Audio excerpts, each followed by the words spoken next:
Stand on the walls of York in northern England today, and you're standing where Roman soldiers kept watch nearly 2,000 years ago. Sets them alight. Walk through the Shambles and you're following streets first laid down by Vikings. Touch the stones of the Minster and you're touching a building that took 2 centuries to complete. This is a city that has refused to die. Emperors have died within these walls, kings have ruled England from here, armies have besieged it, plague has ravaged it, bombs have fallen on it. And locked away. And through everything, York has endured. What you're about to see is different from any history documentary you've watched before.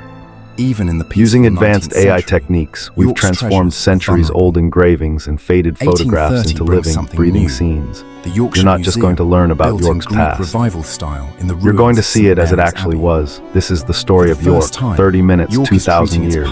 Let's begin at the beginning. Music at 71 AD. The Roman 9th Legion pushes deep into hostile territory, chasing British tribes who refuse to submit to Roman rule.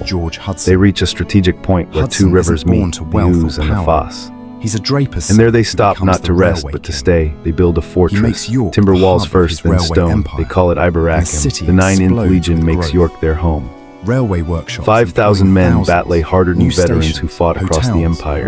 They're building bathhouses and barracks, temples and administrative buildings. This isn't a temporary camp. This is the beginning of a city, but then something happens that still puzzles historians today. Sometime in the early 120s, the 9th Legion vanishes. 5,000 soldiers, their standards, their records, all gone from history. Where they went, we may never know. The 6th Legion arrives to replace them, and they remain in York for the next 3 centuries. Eboracum isn't just a frontier fort anymore. It's becoming something far more important. In 211 AD, Emperor Septimius Sayes arrives in York after campaigning against the Scots. He's old, exhausted, and dying. He draws his last breath in the city at the very edge of his empire. His son Caracalla stands in York and makes a decision. This place, this northern fortress, becomes the capital of Britannia Inferior. Half of Roman Britain is now governed from York. Then comes the moment that changes everything. Emperor Constantius dies in York in 306 AD. His soldiers immediately proclaim his son Constantine as the new emperor. Constantine doesn't just rule, he transforms the Roman Empire. He legalizes Christianity, ending centuries of persecution. He moves the capital to Constantinople and reshapes the entire structure of imperial power. Western civilization pivots on decisions made by a man who begins his reign right here in York. Why would the Germans bomb York? A statue of whom can be found just outside York Minster today. By 314, York has a bishop attending church councils in AS. Christianity isn't just tolerated, it's becoming the establishment. The city that was born as a military fortress is now a center of faith and imperial power. When Rome finally withdraws from Britain a century later, the greatest empire the world has ever known crumbles. But York doesn't just disappear with it. The Roman walls begin to crumble. Stone is taken for other buildings. The carefully laid streets disappear beneath mud and new construction. But people remain. Music, the Anglo-Saxons don't conquer an abandoned city. They inherit one, transform it, and make it their own. Eboracum becomes Eboracum. For 2 centuries, York adapts to the post-Roman world. Then on Easter Day in 627, King Edwin of Northumbria, a pagan warrior who spent his life fighting for power, walks into a small wooden church in York and allows himself to be baptized.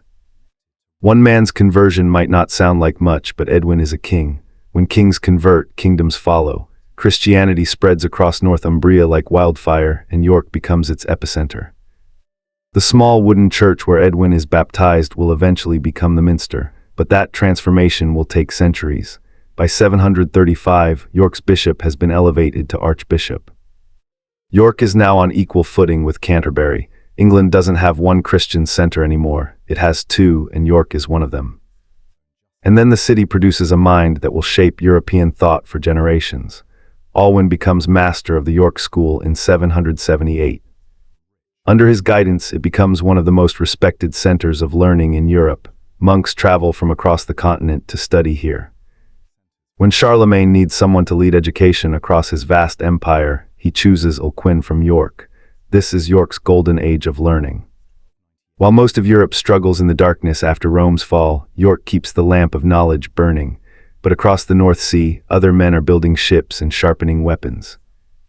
They've heard about the wealth of English monasteries, the gold in the churches, the riches waiting to be taken. They're coming and nothing will stop them. November 866. The long ships come up the Ouse in the pre-dawn darkness. Hundreds of warriors, Danish and Norwegian, the great heathen army that has already torn through eastern England. They surround before the sun rises. The Anglo-Saxon defenders never stand a chance. By nightfall, the Vikings hold the city. They will keep it for nearly 100 years. They rename it Jórvík. And they don't just occupy it, they rebuild it. This isn't a raid. This is colonization. Viking families settle here. Craftsmen set up workshops. Merchants established trade routes connecting York to Dublin to Scandinavia, to the wider Norse world. Archaeological digs at Coppergate in the 1970s uncover Viking streets so well preserved that leather from their workshops, wood from their buildings, even seeds from their gardens survive 1,000 years underground. Jórvík becomes one of the most important cities in the Viking world. At its height, it may be home to 10,000 people, massive for the time. They mint their own coins here, bearing the names of Viking kings most people have never heard of. The city hums with industry. Metalworkers, jewelers, woodcarvers, leatherworkers, all plying their trades in the narrow streets. But Viking rule is unstable, violent. Kings rise and fall. The last one has a name that tells you everything you need to know about Viking culture. Eric Bloodaxe, that's his actual name, earned through brutality. In 954, Eric is killed in battle and the Viking kingdom of York dies with him. For a brief moment, York is simply English again. The Anglo-Saxons reclaim their city. But that peace lasts exactly 1 century, 1066, the year that changes English history forever. Norwegian Vikings come first, trying to reclaim what their ancestors lost. King Harold Godwinson marches north and meets them at Stamford Bridge, just outside York. He crushes them utterly. The Viking age is over. Harold celebrates in York. He has saved the city, saved the north. Then riders arrive with desperate news. William of Normandy has landed in the south with an army. Harold has to march back immediately. He covers 200 m in 4 days, reaches Hastings exhausted, and dies there with an arrow in his eye. Or so the legend goes. William wins, and York is about to learn that Norman rule will be the harshest yet. Music. William of Normandy, later known as William the Conqueror, rides into York in 1068. He looks at the city that has defied Roman legions and Viking armies, and he gives one order: build me a castle. The foundation of York Castle is laid, and William stations a garrison there to ensure the city remembers who rules England. Now the people of York have other ideas. In 1069, they rebel. They ally with the Danish invasion force, storm the castle, and slaughter every Norman inside. For a brief, glorious moment, York is free again. William's response is apocalyptic. He unleashes the harrying of the North, a campaign of systematic destruction that remains one of the darkest chapters in English history. From York to Durham, his soldiers burn every village, every farm, every field. They slaughter livestock, destroy food stores, salt the earth. The chroniclers who witness it can't find words adequate to describe the horror. People starve in their thousands, some turn to cannibalism. Yorkshire becomes a wasteland. William rebuilds York Castle. And this time there will be no rebellion. The message is clear. Defy me and I will turn your world to ash, but life continues. Slowly, painfully, York recovers, trade resumes. The Minster begins its transformation from timber Anglo-Saxon church to stone Norman cathedral, and York gains something unexpected, a saint. In 1153, Archbishop William returns to York after years of exile. The city turns out to welcome him home. So many people crowd onto Use Bridge to see him that the bridge collapses, hurling hundreds into the river below. And then the miracle, not a single person dies. William's tomb in the Minster becomes a pilgrimage destination, drawing visitors from across England. But 1190 brings a horror that stains York's history to this day. England is preparing for the Third Crusade, and anti-Jewish violence erupts across the country. In York, a mob turns on the Jewish community. The Jews seek refuge in Clifford's tower, the wooden keep of York Castle. For days, the mob besieges them, demanding conversion or death. On the night of March 16th, facing certain massacre, many choose to die by their own hand rather than give the mob the satisfaction. Those who come out hoping for mercy are murdered anyway. Around 150 people die that night. The exact number is lost to history, but the shame remains. York is wealthy now, powerful, connected to royal authority, but it's also capable of terrible cruelty. The 13th century will test the city in different ways. Music, it's the year 1212. King John, probably the worst king England ever has, does something remarkable for York. He grants the city powers of self-governance. York can now run its own affairs, collect its own taxes, administer its own justice. It's essentially an independent city-state within England. This isn't charity, this is business. York has become rich, staggeringly rich from the wool trade. English wool is the finest in Europe, and York is one of the primary centers for processing and exporting it. With wealth comes power, and York is flexing that power. Then comes 1298, and King Edward I Longshanks, the Hammer of the Scots, moves the entire English government to York. Not just himself, but everything. The treasury, the exchequer, the law courts, the administrative machinery that runs the kingdom. For 6 years, if you want to do business with the English government, you come to York. Why? Edward is obsessed with conquering Scotland. He needs his government close to the war, and York is the perfect forward base. York isn't just important, it's the temporary capital of England. The Scots notice. In 1319 they raid south and come right to York's walls. In the fighting they kill the city's mayor. This isn't some distant war, this is battle at the gates. Edward III has happier memories of York. In 1328 he marries Philippa of Hanold in York Minster in a ceremony that brings the flower of European nobility to the city. York is at the peak of its medieval glory, wealthy from trade, favored by kings, powerful in its own right, and then comes something much bleaker. In 1349, the Black Death arrives in York like a thief in the night. Plague sweeps through the cramped medieval streets, jumping from house to house, person to person. There's no understanding of how disease spreads, no way to stop it. People die in their homes, in the streets, at their workbenches. The death carts can't keep up. Somewhere between a third and half of York's population dies within months. The economic collapse is immediate, trade stops, workshops stand empty, fields go untended. The city recovers, but it takes decades, and the 15th century brings new conflicts, political and religious battles that cut even deeper than plague. Archbishop Richard Scrow stands before his congregation and preaches rebellion. The taxes are too high, the king's rule too corrupt, the people too oppressed. Scrope is one of the most powerful churchmen in England, and he's calling for uprising. King Henry IV responds with ruthless efficiency. He has Scrow arrested, tried, and beheaded. The execution shocks England. Archbishops aren't supposed to be executed. They're supposed to be untouchable. But Henry IV doesn't care about tradition. Scrow's head comes off and his body is buried in York Minster. Almost immediately, people begin to venerate him as a martyr. The medieval world is ending. The age of absolute royal power is beginning. And York is about to be caught up in the bloodiest family conflict in English history. In 1472, after 2 centuries of construction, York Minster is finally complete. The Gothic cathedral that began in 1220 is consecrated. Soaring pointed arches, massive stained glass windows, stone vaults reaching toward heaven. It's the largest Gothic cathedral in Northern Europe. The building that will define York's skyline for centuries to come is finished. But all the while, England has been caught up in a horrible war.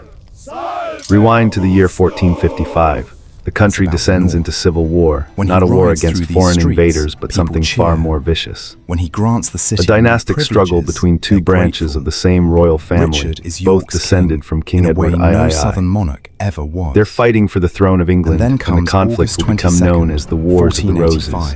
On one side, the House of Lancaster, wearing the red rose as their symbol. On the other, the House of York with the white rose. In York, the city isn't just caught up in this war, it's at the very heart of it. The white rose flies from these walls. Yorkist armies march from these streets. When a Yorkist sits on the throne, York prospers. When a Lancastrian wins, York suffers. 3 kings from the House of York rule England. Edward IVTH, who wins the throne through battle. His young son Edward V, who reigns for just 2 months before disappearing. And Richard III, the most controversial of them all, York's champion, the city's protector. To York, he's a patron, a benefactor, someone who genuinely cares about the North.